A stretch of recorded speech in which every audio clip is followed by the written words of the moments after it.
Welcome to another installation of ranking every single roller coaster at a particular park. I don't really have a name for this, so that'll have to do. Today, I am super excited to take a deep dive into my favorite Legacy Cedar Fair park. Kings Island in Mason, Ohio is home to 15 different roller coasters, as well as just some of the best vibes you will ever get at a regional theme park. There's a dang good reason that this place has like a cult following. And one would think that being in the same state as a park like Cedar Point would make it kind of live in a shadow, but it really doesn't. This park has a really good balance of standout roller coasters as well as a really good supporting cast, which you don't always get. So without further ado, let's jump into ranking all 15 roller coasters at this fantastic park.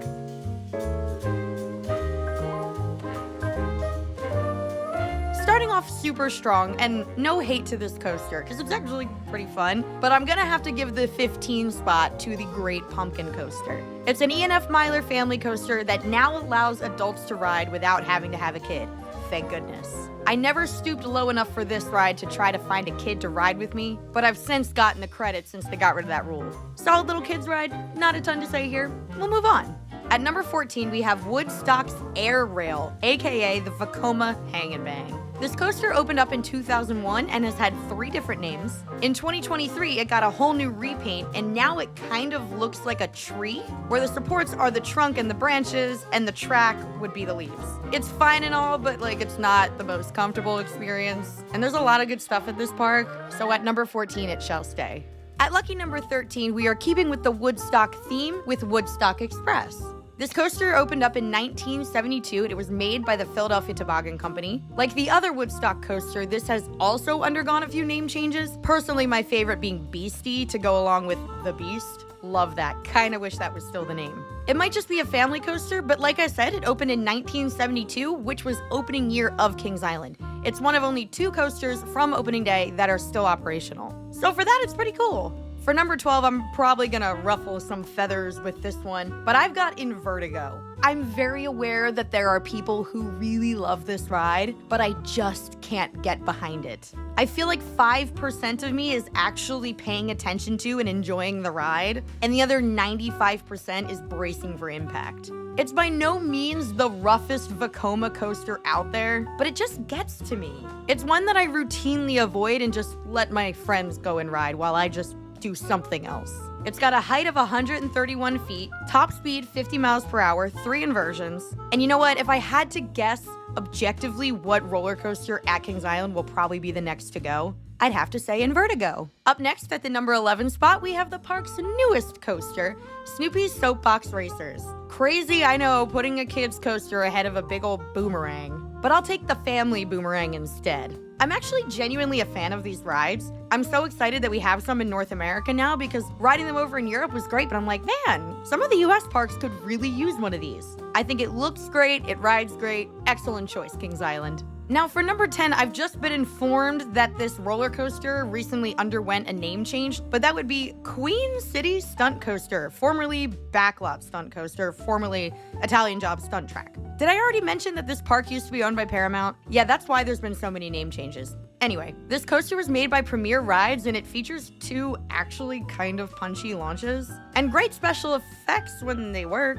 I do really like the concept of this ride as well as the one over at King's Dominion. I just feel like they're not as nice looking as the rest of the park. I'd love to see it genuinely prettied up someday, but calling it Queen City is a good start. At number 9, we have the other roller coaster that opened with the park, Racer. It's actually a set of dueling out and back coasters with identical steps. Both are 88 feet tall, 53 miles per hour. One side has a blue train and the other has a red train. Now, in the few years I've been going to this park, it's been getting better and better and better because it's been receiving a lot of pre-cut track from Gravity Group. It runs smoother and just overall way better than it did when I first started riding, and I imagine that's going to continue every season. It actually has a couple of really good spots of airtime, and naturally because it duels, it's really fun to ride with your friends. So I guess if I ever have some of those, this will move up a few spots. I'm just kidding, that's so dark. Moving on. Admittedly, the next one on this list is kind of partially because I really love the theme. I like really love extraterrestrial alien stuff, so I'm giving it to Flight of Fear. This totally enclosed Premier Rides LIM launch coaster is awesome. More so in theory than in practice. And by that I mean it doesn't ride the best, but like, it's aliens, it's themed, it's cool. This is like, once you step in, like, you are in alien territory, and it's freaking cool. It's got a separate load and unload station, so like the trains always come back empty, which if you don't know what you're looking at, you're like, ooh, where'd they go? Probably somewhere in the Outer Rim. It's got a height of 74 feet, top speed 54 miles an hour, 4 inversions, and a really weird mid-course brake run that legitimately stops you.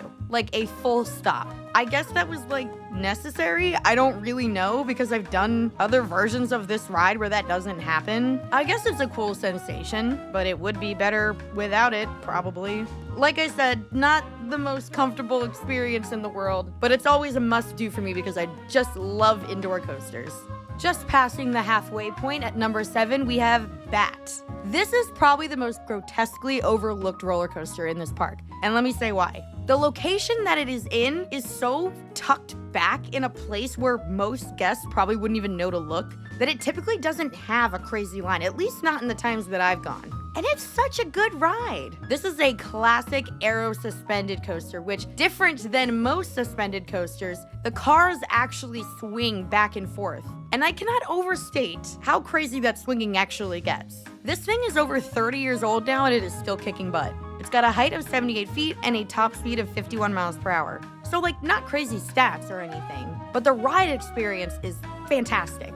If I ever get back there and the line is really short, I usually like to ride it like multiple times in a row. Especially because these are kind of a dying breed now. There are all these rumors swirling that Ninja at Magic Mountain might be going sometime next year, which would leave only 4 of these left in existence.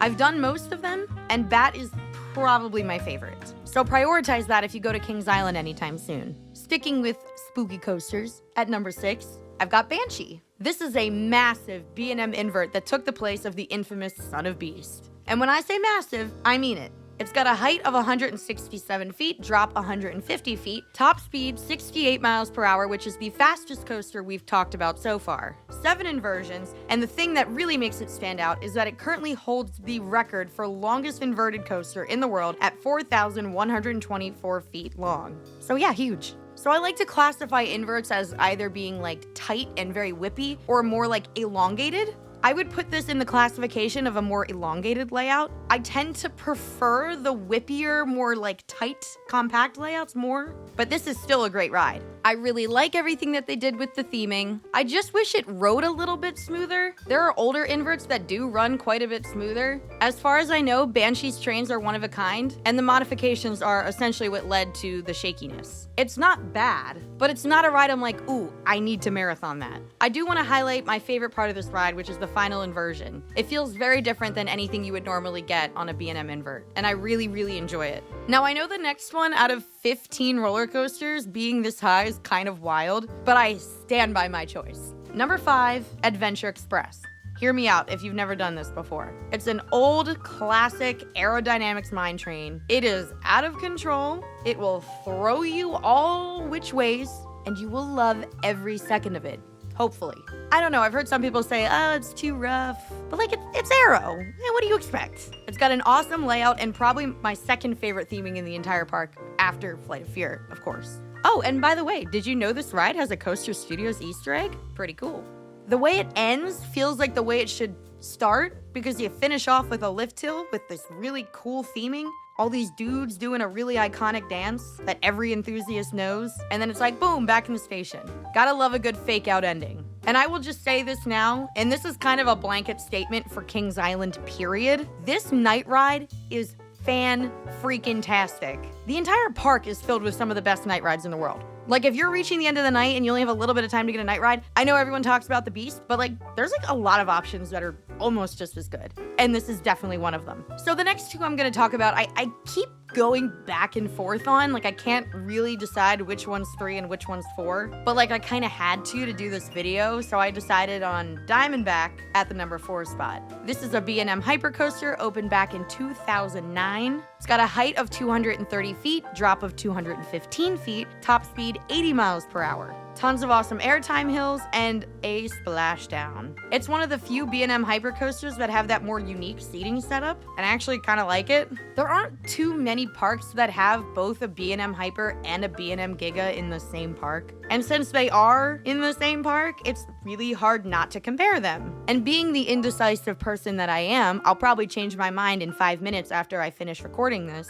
Some days I prefer Diamondback, and some days I prefer the number 3 spot, Orion. The thing is, Orion has similar sensations because they're both B&M and they're both huge. This one's quite a bit newer, opened in 2020 versus 2009. It's got a height of 287 feet and a drop of 300 feet. Top speed 91 miles per hour. So my feelings about this ride are that when I hear Giga Coaster, to me it's supposed to have something super special about it. Like I-305 has something very special about it in the fact that you kinda black out when you ride it. Fury 325, that has an absolutely wild layout. This just feels to me like a hypercoaster, but a little bit faster and a little bit taller. But as someone that does like size and speed, as of right this moment, I am giving it the edge to Diamondback. But yeah, the whole Hyper versus Giga in the same park by the same manufacturer definitely makes this a little hard. For me, the standout moments on this ride are the drop, because it's huge. And it's got a really good speed hill as well. And I have to give a shout out to like the entire park for this, but specifically the teams at Orion. Fantastic operations. At number 2, we have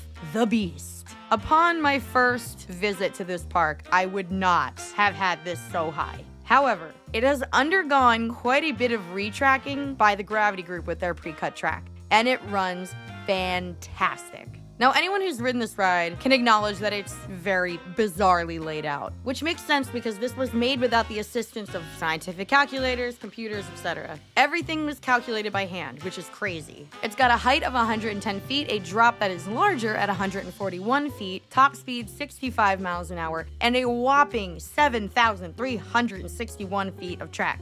Oh my god. That would make it the longest wood coaster in the world. There was like a brief fever dream moment where Kings Island was like, ooh, maybe we'll make the Beast 10,000 feet long. I'm praying that they have moved past that because wow. No matter what Kings Island puts into this park, Beast will always be like the moment, the icon of this place. You cannot be at Kings Island at nighttime, go to this ride, and not see a swarm of enthusiasts. It's just a thing. Last ride of the night on Beast. It's insanely dark back there, the energy is always awesome, and when you hit that helix in the dark, there is nothing like it. It's been open since 1979, and I hope it literally lives forever because it is so quirky and wonderful. Long live the Beast. And for the number 1 spot, you'll have to go in the shed to find Mystic Timbers. Do you know how good a wooden roller coaster has to be to beat out both a Hyper and a Giga coaster? Like, really good. GCI makes some of the best wood coasters in the world, and this is my favorite. It's got a height of 109 feet, top speed 53 miles per hour, like a gajillion pops of airtime, and probably some of the best pacing on any roller coaster ever. It is non-stop fun. There's like a handful of coasters out there that like I come off giggling every time, and this is one of them. And you know how I mentioned Adventure Express having the ending that feels like it should be at the beginning? Same thing here with the shed. The shed was like such a thing of mystery. In all of the marketing, it was like, what's in the shed? And everyone's like, oh my gosh, what is in the shed? I think people were thinking it was gonna be like a drop track, but you know, it's cool theming regardless, and I like it. I will always rank this as one of the best wooden coasters on the planet, and to me, it's currently the star attraction at the park. Now, that being said, I think there's still like a good amount of debate as to what the best roller coaster at this park is. I gave my opinion. I'd love to hear yours. I want to see them get something that's like undeniably the best roller coaster at Kings Island. The Vortex plot of land is literally screaming and begging for something awesome. Personally, I would have loved to have seen Siren's Curse right there. I'd also be happy with some kind of high-thrill multi-launch coaster because they don't have one right now. I would also love to see a full-circuit Mach Extreme Spinner. That would be dope. I don't know how much longer that plot of land is going to be sitting empty, but I'm hopeful in the next few years that we get some kind of announcement, and then I guess I'll be forced to redo this. But in the meantime, those are my rankings for all 15 roller coasters at Kings Island in Mason, Ohio. As always, I appreciate your support. I appreciate you listening all the way to the end. I look forward to debating many of you in the comment section because I know how die-hard Ohio enthusiasts are. I am ready. Thank you all so much for listening, and I'll see you next time.